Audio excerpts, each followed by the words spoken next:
Welcome to Smart Remarks, where we like the idea of bailing out the people who could really use it.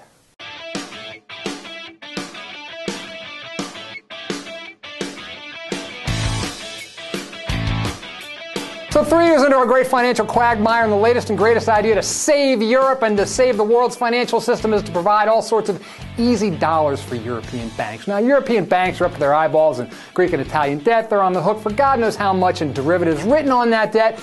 No one knows what the assets on their books are really worth, and that makes other institutions a little leery of lending to them. So here come the Federal Reserve, the European Central Bank, and other central banks riding to the rescue, providing access to the dollars the bank needs to keep going. And surely this is going to save the system. This time it's really going to do it, right? Right. But this brings up a point here. Ever since the financial crisis began, we've tried to solve it the same way by providing easy money to the biggest and most powerful institutions and ultimately individuals on the planet, the banks. None of it's worked, nothing's been solved, and so irrational people might say, well, maybe it's time for a different approach. Maybe we ought to think about bailing out the people instead. A bailout for the people. You know, the Fed, for perhaps, could create a few $100 billion with computer keystrokes, the exact same way they create money now, transferred over to Treasury, which will then cut a check to every American citizen for say maybe $10,000. Think of what that sort of thing would do for the American economy. Americans might take the money and pay down existing debt. Now, this wouldn't have an immediate impact on the economy, but consider the guy who's got $10,000 in credit card debt at 18%, and suddenly he has that slate wiped clean.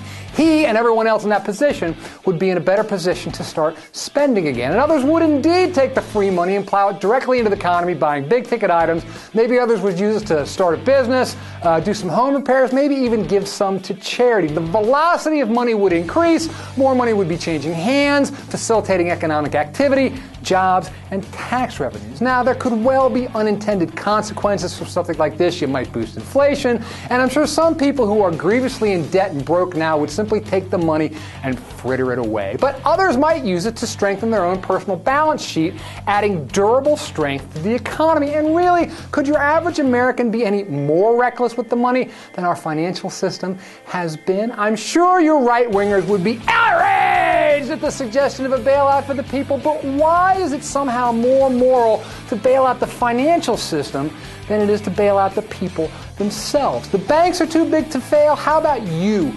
You are too big to fail. The American consumer is too big to fail, because if the American consumer fails, the economy dies. We are the consumer of last resort. Enhance that power to consume, and growth can begin anew. Restrict it with austerity, and growth remains anemic.